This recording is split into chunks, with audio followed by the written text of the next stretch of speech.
빌립 계산을 멈추고 믿음으로라는 제목으로 같이 말씀을 나누려고 합니다. 네, 잘 아시는 것처럼 주님께서 이 땅에 오셔서 온 땅에 그 위대한 복음을 전하기 시작하십니다. 그 엄청난 놀라운 일을 시작하시죠. 이 땅에 오셔서. 그런데 그 출발, 그 시작은 너무도 단순했다는 겁니다. 그 엄청난 위대한 복음 사역으로 시작하시는데 그 시작이 특별할 것 하나 없는 아주 평범한, 아니 솔직히 말하자면 평균 이하라고도 할 수 있는 그저 그런 몇 명의 사람들을 선택하는 일, 그것으로 시작하셨다는 겁니다. 그렇습니다. 예수님께서는 그런 12사람을 제자로 택하셨고 그들과 늘 함께 하십니다. 그리고 그들을 오늘 우리가 기억하는 그런 제자들로 12의 사도로 변화시키셨죠. 예수님은 그들을 예수님 자신을 닮아가는 자로, 또 전도의 열매를 맺는 자로, 또 그 열매를 잘 보존하고 키워갈 줄 아는 자로 훈련시키시기를 원하셨습니다. 해서 예수님은 그들과 함께 먹고 마시고 함께 지내시면서 제자들을 가르치십니다. 그리고 마지막 승천하시기 전 그 모든 제자들을 불러 모아놓고 지상 최고의 명령을 전하시며 그들을 모든 열방 가운데로 파송하셨습니다. 사실 2023년 연초에 12제자에 대한 말씀을 준비하면서 제 마음에 품었던, 그리고 지금도 품고 있는 그런 소망, 그런 비전이 있습니다. 처음 예수님께 부름을 받았을 때의 그 모습처럼, 제자들의 모습처럼 너무나 부족하고 연약하기 짝이 없는 그들의 모습처럼 그런 우리들이지만 예수님의 말씀과 양육을 통해서, 예수님의 무한한 사랑을 통해서 정말 멋진, 우리가 오늘날 기억하는 그런 사도로 변화되었던 것처럼, 성장했던 것처럼 우리도, 저도, 여러분도 그렇게 되기를, 그렇게 변화되고 성장했으면 하는 그런 마음의 소망 품고 있습니다. 그리고 그렇게 세워지고 변화된 저와 여러분들이 저마다의 삶의 현장 속에서, 가정에서, 일터에서, 또 학교에서 정말 멋지게 예수 닮은 작은 예수들로 이 시대의 또 다른 제자들로 살아갈 수 있는 그런 우리면 얼마나 좋을까라는 그런 마음으로 말씀을 준비하고 또 이 시간 빌립에 대한 말씀을 함께 나누려고 합니다. 여러분들 같은 마음으로 말씀 앞에 서고 같은 소망을 품고 말씀을 듣고 그 말씀대로 살아갈 수 있는, 변화되고 성장할 수 있는 그런 우리들 모두이기를 간절히 소원합니다. 오늘은 그중 빌립이라는 제자에 대한 말씀을 나누려고 합니다. 오늘도 말씀을 통해서 우리에게 들려주시고 또 깨닫게 하시는 성령 하나님의 은혜가 저 여러분들 가운데 풍성하기를 주의 이름으로 축복합니다. 자, 빌립에 대해서 알아봅시다. 빌립이라는 이 이름 자체는 헬라식의 이름입니다. 유대식 히브리적인 이름이 아니라 헬라적인 이름이죠. 물론 다른 제자들처럼 이 빌립도 분명 유대인이었습니다. 해서 그 역시 유대식의 이름을 가지고 있었을 겁니다. 바울에게도 유대식의 이름, 히브리 이름 사울이라는 이름이 있었던 것처럼 이 빌립에게도 분명 또 다른 유대인들 사이에서 통용된 이름이 있었을 겁니다. 그런데 어떤 이유에서인지 그의 유대식의 이름은 알려져 있지, 기록되어 있지 않습니다. 여하튼 당시는 헬라어와 헬라의 문명, 또 헬라의 풍습이 당연하게 받아들여지던 그런 시대였습니다. 해서 유대인이라 할지라도 헬라의 문화와 풍습을 받아들이고 거기에 대해서 반대할 수 없는 그런 시기였죠. 게다가 유대인들 중에서는 헬라의 문화권에서, 헬라 지역에서 나고 자란 그런 이들도 제법 있던 그런 시기입니다. 그래서 사도행전 6장 1절에 보면 이런 표현이 등장합니다. 보십시오. 같이 읽죠. 시작. 그때 제자가 더 많아졌는데 헬라파 유대인들이 자기의 과부들이 매일의 구제에 빠짐으로 히브리파 사람을 원망하니, 이런 표현이 등장하죠. 헬라파 유대인, 히브리파 사람, 이런 표현이 등장합니다. 해서 사실 요한복음 12장에는 빌립을 갈릴리 베세다 사람 이렇게 표현하고 있기도 해요. 갈릴리 베세다 사람. 하지만 아마도 짐작컨대 이 빌립도 바울처럼 유대 땅이 아니라 헬라의 문화권에서 나고 자란 헬라파 유대인이었을 겁니다. 그런 그가 아마 갈릴리 베세다에 정착하고 살고 있지 않았을까. 물론 이 제자 빌립은 사도행전 6장에 등장하는 또 다른 빌립과는 전혀 다른 사람이죠. 사도행전 6장에는 빌립 집사님이 등장합니다. 초대교회 7 집사님 중에 한 분. 근데 이 사람은 전혀 다른 사람입니다. 우리가 다루고 있는 빌립은 예수님의 12제자 중에 한 사람인 빌립을 다루고 있고요. 사도행전 6장에 등장하시는 분은 초대교회 7 집사님 중에 한 분이라는 사실 혼동해서는 안 됩니다. 자, 이제 사도 빌립에 대해서 본격적으로 이야기를 나눠봅시다. 여러분들은 빌립 하면은 그에 대해서 어떤 사실들을, 선지식을 가지고 계신지요? 빌립, 어떤 인물이었습니까? 어떤 인물로 기억하십니까?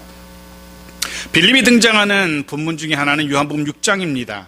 우리가 오병이어 사건으로 기억하는 바로 그 장면에 빌립이 등장합니다. 예수님께서는 자신을 따른 수천의 군중들을 보시고, 그들이 굶주린 것을 보시고, 우리가 어디서 떡을 사서 이 사람들을 먹게 하겠느냐라고 빌립에게 물으십니다. 그때 빌립이 대답하면서 자신의 존재감을 드러내죠. 6장 7절, 요한복음 6장 7절입니다. 보십시오. 같이 읽죠. 시작. 빌립이 대답하되 각 사람으로 조금씩 받게 할지라도 200데나리온의 떡이 부족하리이다. 빌립은 거기에 모인 사람들에게 먹을 것을 제공하는데 필요한 돈이 200데나리온 이상이라고 상당히 정확한 수치로 실제적인 계산을 해냅니다. 그것도 사람들에게 간신히 조금씩 먹일 수 있을 정도, 최소한의 필요한 액수를 계산해냅니다. 아시는 것처럼 한 데나리온은 당시 노동자의 하루 품삯, 하루 일하면 받을 수 있는 품삯이 1데나리온입니다. 그럼 생각해 보십시오. 200데나리온은 200일을 일해야만 모을 수 있는 엄청난 금액이죠. 뭐 휴일 빼고 공휴일 빼고 하면 연봉과 맞먹는 그런 엄청난 금액입니다. 빌립이 지금 200데나리온도 부족합니다 라고 하는 이 이야기는, 결론적으로 말해서 빌립은 예수님, 현실적으로 불가능합니다. 이들을 다 먹인다는 것은 도저히 할 수 없는 일입니다 라고 대답하고 있는 겁니다. 사실 빌립은 정확하게, 그리고 논리적으로 또 수학적으로 필요한 돈을 계산해 냈을 겁니다. 그리고 아마도 그의 계산은 틀리지 않았을 겁니다. 하지만 더 본문을 더 깊이 들여다보고 더 정확하게 본문을 분석해 본다면 빌립에게는 5,000명을 먹일 양식이, 그들을 먹일 돈이 없었던 것이 아니라 그들을 먹일 수 있는 자신감, 또 다른 말로 믿음이 없었던 거죠. 다시 말씀드리지만 빌립의 계산은 맞았습니다. 하지만 그가 계산할 때, 그가 자신만의 계산기를 두드릴 때 미처 생각하지 못했던 것이 있었죠. 바로 하나님의 능력, 하나님의 존재, 하나님의 역사하심, 이런 영적인 것들, 하나님의 능력을 빌립은 미처 계산하지 못했던 겁니다. 빌립은 필요한 돈을 계산할 때 마지막에 플러스 알파, 플러스 하나님의 능력, 예수님의 능력이라는 것을 계산기에 두드리지 못했던 겁니다. 사실 이 사건이 있기 전 자신들의 스승인 예수님을 따라다니던 제자들이 아주 놀라운, 난생 처음 보는 광경을 목격하는 일이 있었습니다. 물론 빌립도 그 자리에 있었고요. 어떤 사건인지 보십시오. 요한복음 2장 1절과 2절입니다. 같이 읽죠. 시작. 사흘째 되던 날 갈릴리 가나에 혼례가 있어 예수의 어머니도 거기 계시고 예수와 그 제자들도 혼례 청함을 받았더니, 예수님과 그 제자들, 빌립을 포함한 제자들도 이 혼인잔치에 초대됩니다. 그런데 잔치가 무르익어 갈 무렵 이 잔치 핵심이라고 할 수 있는 포도주가 다 떨어져 버린 겁니다. 그때 제자들은 자신들의 스승인 예수께서 물로 포도주를 만드시는 말도 되지 않는 광경을 목격하게 되죠.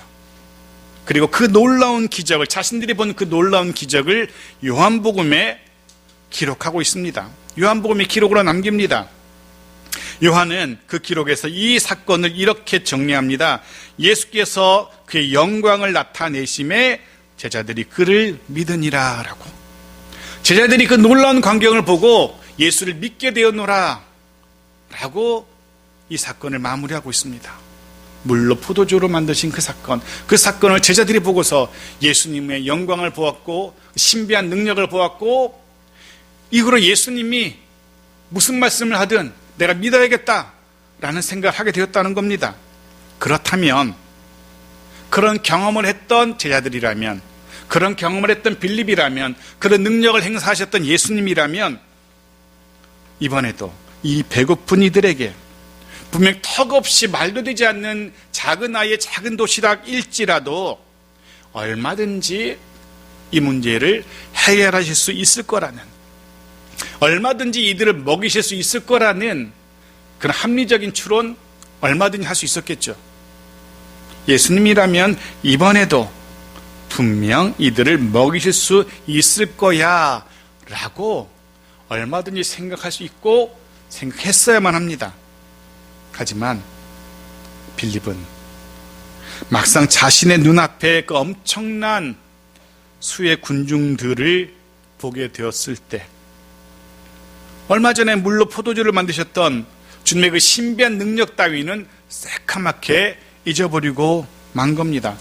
그저 빌립의 머릿속에는, 빌립의 계산기 속에는 굶주린 엄청난 수의 사람들만이 가득했던 겁니다. 그 엄청난 무리 앞에서 또다시 계산적인 빌립의 성품이, 성격이, 모습을 드러내기 시작한 겁니다.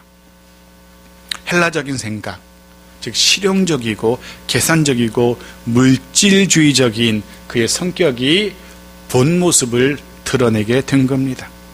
말씀드린 것처럼 분명 빌립의 그 계산적인 성격이 이해가 되기는 합니다. 그리고 때로는 그런 아주 계산적인 성격이 큰 실수를 예방하기도 하죠.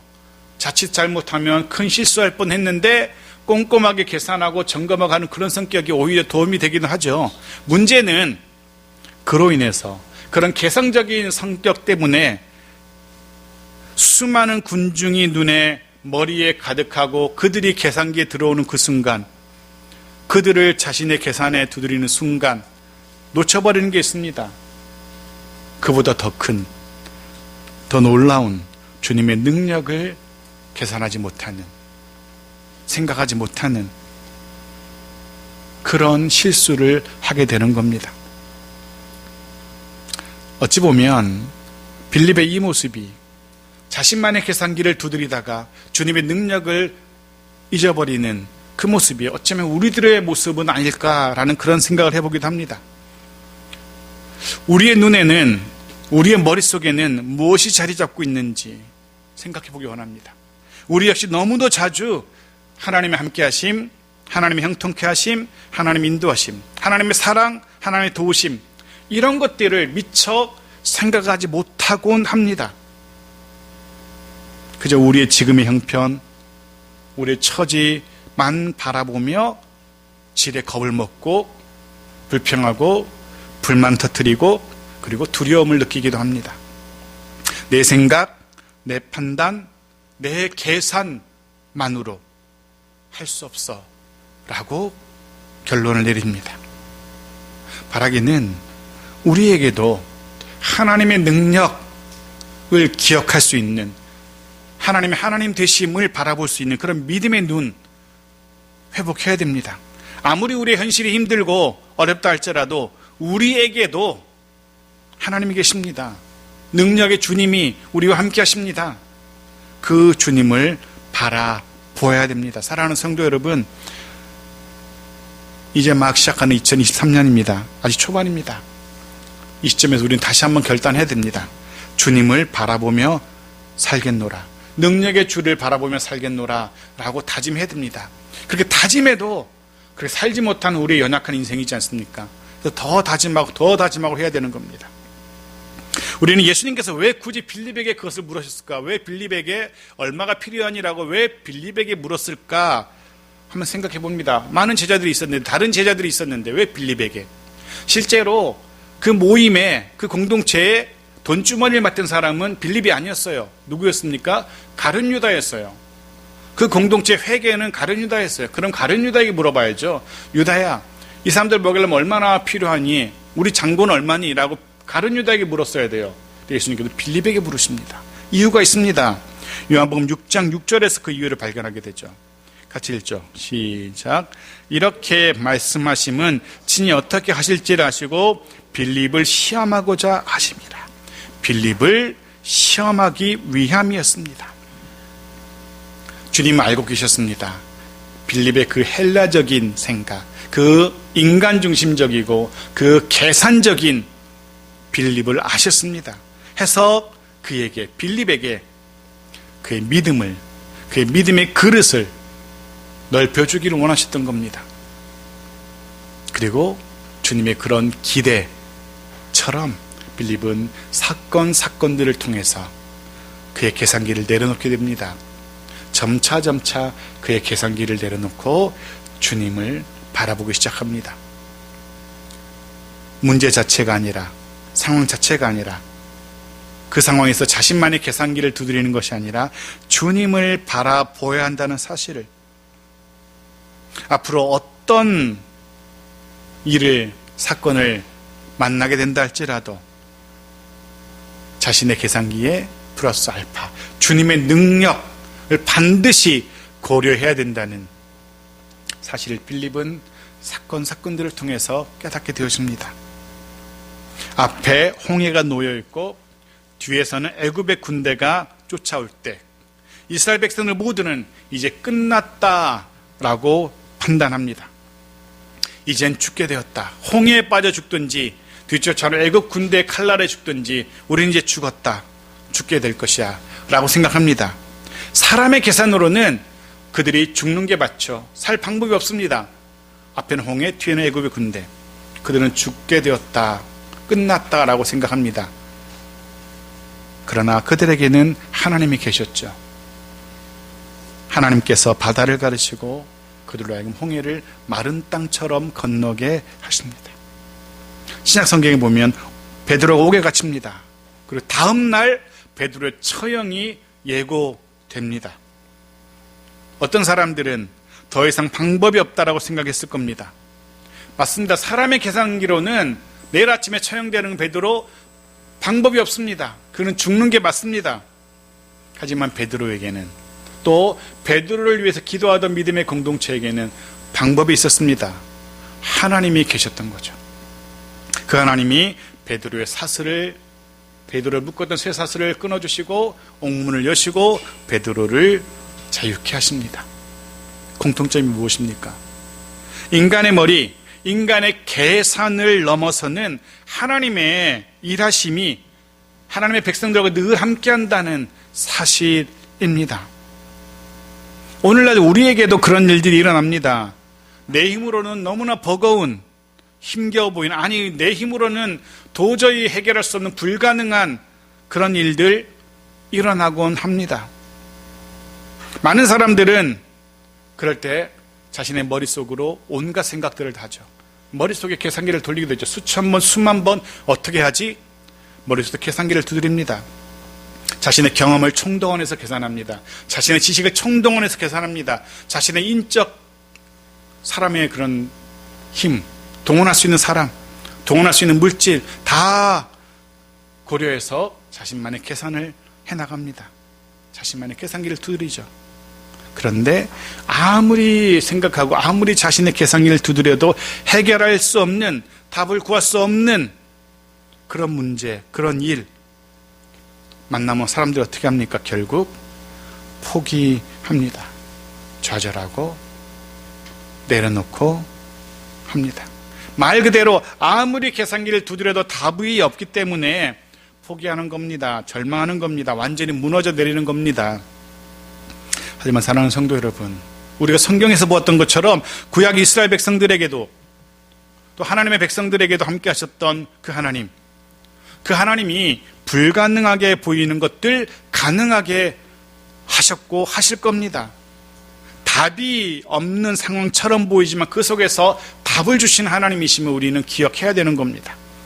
빌립은 이 오병이어의 사건을 통해서 자신의 계산이 틀렸다는 사실을, 그 계산을 멈추고 주님을 바라보아야 한다는 사실을 비로소 알게 되었을 겁니다.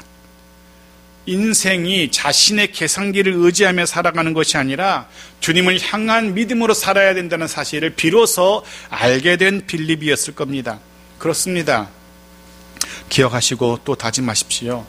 올 한 해 우리의 인간적인 계산을 멈추고 믿음으로 살아가는 그런 우리들이어야 합니다. 우리의 계산으로는 답이 없을 때, 우리의 계산으로는 방법이 없을 때 미련하게 계속 계산기 붙들고 있어봤자 소용없습니다. 아무리 그 계산기 들여다봐도 답은 없는 겁니다. 이제 그만 우리의 계산기를 내려놔야 됩니다. 그리고 주님을 바라봐야 됩니다. 고집스럽게 그 문제, 그 계산기 붙들고 있어봤자 아무 소용이 없습니다. 저희 집에 제 설교에 가끔 등장하는 또 다른 한 동물, 우리 집에 조그만 말티즈 강아지가 한 마리 있습니다. 간식을 가끔 던져주는데 그냥 던져주지 않고 조그만 이렇게 그 종이컵 같은 데든지 종이 같은 데 묶어서 이렇게 꽁꽁 묶어서 간식을 던져줘요. 그럼 신나게 앞발로 막 입으로 막 풀어헤쳐서 그 간식을 집어 먹거든요. 그런데 간혹 너무 꽁꽁 묶어서 접어서 못 풀 때가 있어요. 지가 아무리 코로 입으로 발로 해도 안 풀릴 때가 있어요. 그 간식. 거의 애가 그럼 그 미칩니다. 거의 막 그거 먹으려고. 근데 어떻게 하는 줄 아십니까? 나중 가면은 사람들은 아마 그렇게 되면 포기하죠. 근데 얘는 안 포기해요. 그럼 어떻게 할까요? 그걸 물고 제 무릎 앞으로 와서 물고 탁 내려놓습니다. 보통 때 그 간식을 먹을 때 뺐으면 주인이라도 으르렁거립니다. 이빨을 드러냅니다. 그런데 자기가 하다 안 되면 놀랍게도 물고 와서 무릎에다 던져놔요. 가만히 기다려요. 도와달라고, 열어달라고. 그래서 좀 풀어주면 그때다 물고 와서 먹습니다. 본능적으로 아는 겁니다. 자기가 할 수 없을 때 또 다른 방법이 있다는 것을 본능적으로 아는 겁니다. 사랑하는 성도 여러분, 인간적인 계산을 의지하며 그것 붙들고 겨우겨우 허덕허덕 살아가는 그런 피곤하고 고달픈 인생이 아니라 주님 바라보며 주님을 향한 믿음으로 정말 넉넉하게 풍성하게 여유롭게 살아가는 그런 복된 인생 2023년에 우리 되기를 주의 이름으로 축복합니다. 요한복음 12장에서 우리는 다시금 빌립을 만나게 됩니다. 12장 오늘 읽었던 본문이죠. 20절 21절 다시 한번 볼까요? 시작. 명절에 예배하러 올라온 사람 중에 헬라인 몇이 있는데 그들이 갈릴리 베세다 사람 빌립에게 가서 청하여 이르되 선생이여 우리가 예수를 배웁고자 하나이다 하니 6월절에 예배하러 예루살렘에 올라온 사람들 중에 헬라인이 있었어요. 이들 중에 몇 사람이 예수님의 말씀을 듣게 되고요. 이분 직접 만나보고 얘기를 좀 듣고 싶다라는 생각하게 됩니다. 그리고 빌립을 그 소개자, 중개자로 선택합니다. 빌립이라면 충분히 자신들과 말이 통할 것 같은 사람처럼 보였어요. 이름도 빌립, 헬라파 유대인이라는 것을 알았기 때문에. 그러나 빌립은 오히려 그들이 헬라인이라는 이유로 그들 예수님께 곧장 인도하지 않습니다. 헬라인들은 빌립이 헬라 문화에 잘 익숙한 사람이라서 찾아왔는데 오히려 빌립은 그들이 헬라인이라서 주저하고 있습니다. 아마도 주님의 반응을 빌립은 곰곰이 생각했을 겁니다. 자신의 머릿속으로 이 사람들을 내가 예수님께 데려갔을 때 예수님 뭐라 하실까? 또다시 자신의 머릿속에 계산기를 굴리는 겁니다. 왜냐하면 당시 유대인들이 무시하던 사람들, 사마리아인들인데 이방인들은 한 단계 더 낮은, 더 무시하고 더 부정하게 여기던 사람들이 헬라인이었거든요. 그런데 과연 주님이 이들을 원하실까? 주님에게 이들을 데려가도 될까? 곰곰이 자신의 머리로 계산하고 또 계산하는 겁니다. 근데 답이 없어요. 그래서 어떻게 합니까? 우리가 지난번 보았던 것처럼 또 다른 제자 안드레에게 도움을 구하고 말죠. 근데 빌립은 이런 사람이었습니다. 여전히 계산적인 성격을 완전히 버리지 못하고 있습니다.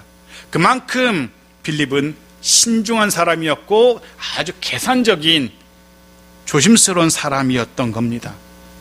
물론 빌립의 계산은 맞습니다. 틀리지 않습니다. 당시 유대인으로서, 유대인 랍비로서 사마리아 사람보다 더 부정하게 여겨지는 헬라인을 소개한다는 것은 계산에 맞지 않는 겁니다. 그런 예는 당시 없었을 겁니다. 빌립으로서는 헬라인들을 예수님에게 인도하는 이 일 역시 아무리 자신의 계산기를 두드려도 답이 없었던 겁니다. 하지만 결과적으로 이 사건을 통해서 또다시 또 한 번 빌립은 자신의 계산이 틀렸다는 사실을 깨닫게 되죠. 그리고 동시에 주님이 찾으시는 사람들이 누구인지 다시 한 번 더 선명하게 깨닫게 됩니다. 사실 이미 주님께서는 이런 것에 대해서 말씀하신 적이 있거든요. 요한복음 1장 12절 13절 말씀 보십시오. 같이 읽죠. 시작. 영접하는 자 곧 그 이름을 믿는 자들에게는 하나님의 자녀가 되는 권세를 주셨으니 이는 혈통으로나 육정으로나 사람의 뜻으로 나지 아니하고 오직 하나님께로부터 난 자들이니라. 이미 주님께서 이렇게 제자들에게 가르치신 적이 있어요. 누구든지 믿는 자들은 주님이 차별하지 않으신다는 겁니다. 혈통도 문제가 되지 않습니다. 그러니까 육적으로 어떤 태생인지도 문제가 되지 않습니다. 믿는 자들은 그가 누구이건 간에 그가 유대인이건 헬라인이건 또 다른 이방 사람이건 상관없다는 겁니다. 예수님을 영접하는 자라면 그 이름을 믿는 자라면 누구든지 예수님께 나올 수 있는 겁니다. 하나님의 자녀가 될 수 있는 겁니다. 이런 사실을 이미 주님이 가르치신 적이 있어요. 빌립은 다시금 자신의 머리를 계산할 필요가 없었던 겁니다.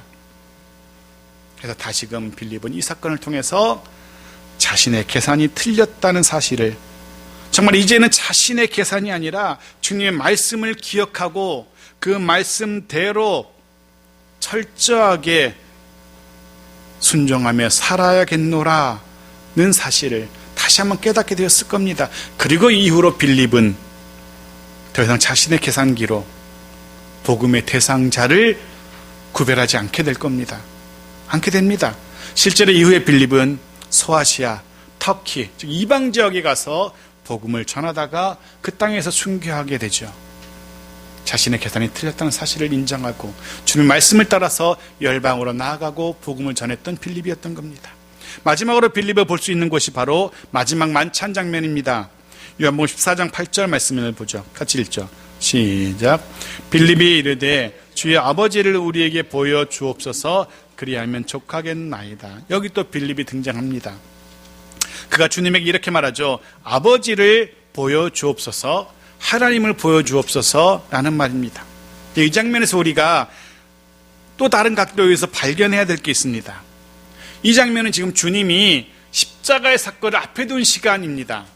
이제 곧 이 땅에서의 삶을 마무리하고 하나님 보좌 우편으로 옮겨가셔야 할 시간이 얼마 남지 않은 때입니다. 그런데 여전히 제자들은 주님이 누구신지 완전히 이해하지 못하고 있다는 사실을 우리가 이 본문에서 발견하게 되는 겁니다. 빌립도 물론이고요. 빌립을 포함한 제자들은 예수님과 함께 먹고 마시며 지내면서 주님의 가르침을 직접 보고 듣게 됩니다. 저자직강이죠. 셀 수 없는 많은 기적도 목격합니다. 이 땅에서는 경험할 수 없는 질병과 장애를 고치시는 모습도 보게 됩니다. 귀신을 쫓아내시는 통쾌한 장면도 보게 됩니다. 심지어는 죽은 자도 살리시는 말도 되지 않는 기적을 제자들이 직접 눈으로 봅니다. 그렇게 3년이란 시간을 함께 했던 제자들인데 마지막 순간에 이르러서도 아직까지 예수님이 누구신지 제대로 깨닫지 못하고 있는 빌립의 모습, 제자들의 모습, 말 그대로 정말 환장을 노리셨을 겁니다. 주님이 뭐라고 대답하십니까? 요한복음 14장 9절 말씀 보십시오. 같이 읽죠. 시작. 예수께서 가라사대 빌립아, 내가 이렇게 오래 너희와 함께 있으되 내가 나를 알지 못하느냐? 나를 본 자는 아버지를 보았거늘 어찌하여 아버지를 보이라 하느냐? 빌립은 여전히 자신의 머리로는 깨닫지 못하고 있었던 겁니다. 주님이 어떤 심정이었을지 짐작이 되시는지요? 그런 상상을 해봤습니다. 우리가 예수님 옆에서 12제자를 선택할 수 있는 그런 면접을 볼 수 있는 기회가 주어진다면, 면접관이 될 수 있는 그런 기회가 된다면 우리는 어떻게 할까? 아마도 그렇게 말할 겁니다. 주님, 쟤는 빼야 됩니다. 쟤는 너무 무식합니다. 제가 뭘 알겠습니까? 고기나 잡던 사람, 쟤는 탈락입니다. 예수님, 쟤는 너무 성격이 거지 같습니다. 불 같습니다. 쟤도 빼야 됩니다. 예수님, 쟤 보니까 눈빛이 야망이 그득합니다. 쟤도 탈락. 주님, 얘는 굉장히 계산적이네요. 쟤를 택했다가는 나중에 뒤통수 맞습니다. 쟤도 탈락. 주님, 쟤는 절대로 안 됩니다. 이런 식으로.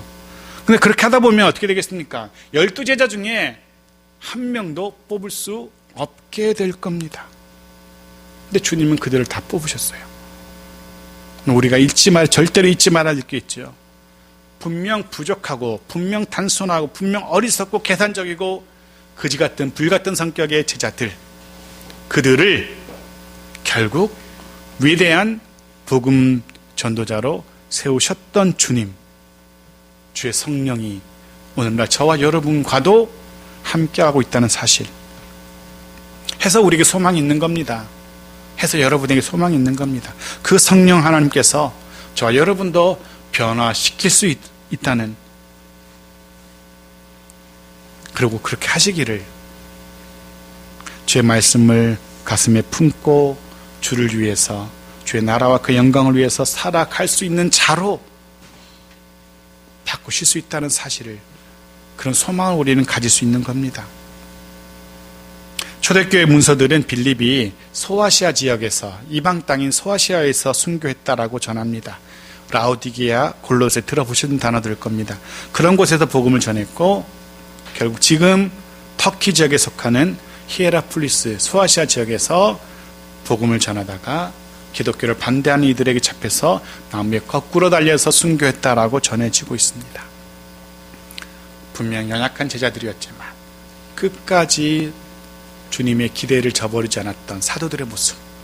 고린도전서 1장 27절 28절 읽고 말씀을 마무리하러 갑니다. 같이 읽죠. 시작.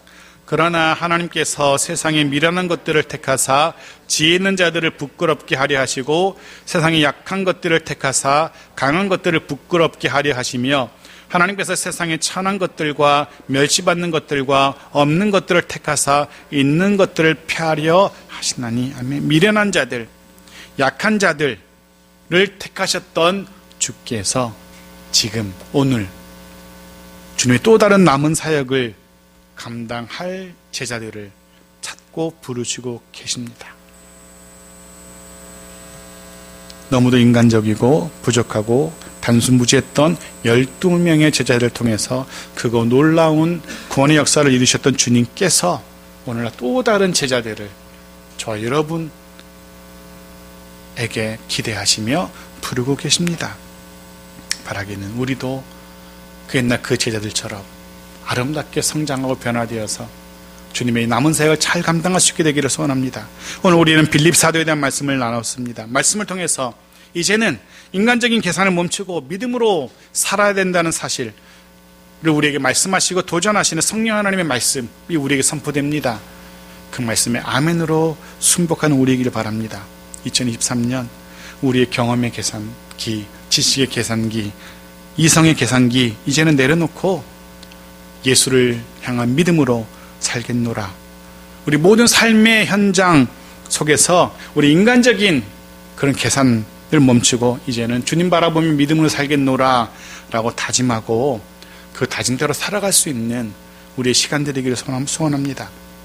적어도 2월 달력에 써있는 문구처럼 우리의 한계 넘어서는, 우리의 계산을 넘어서 일하시는 주님을 바라보는 그런 2월 이기를 축복합니다. 주님의 크신 은혜가 우리의 삶, 우리 가정, 일터, 교회를 이끄시는 복된 2월 한 달이기를 주의 이름으로 축복합니다.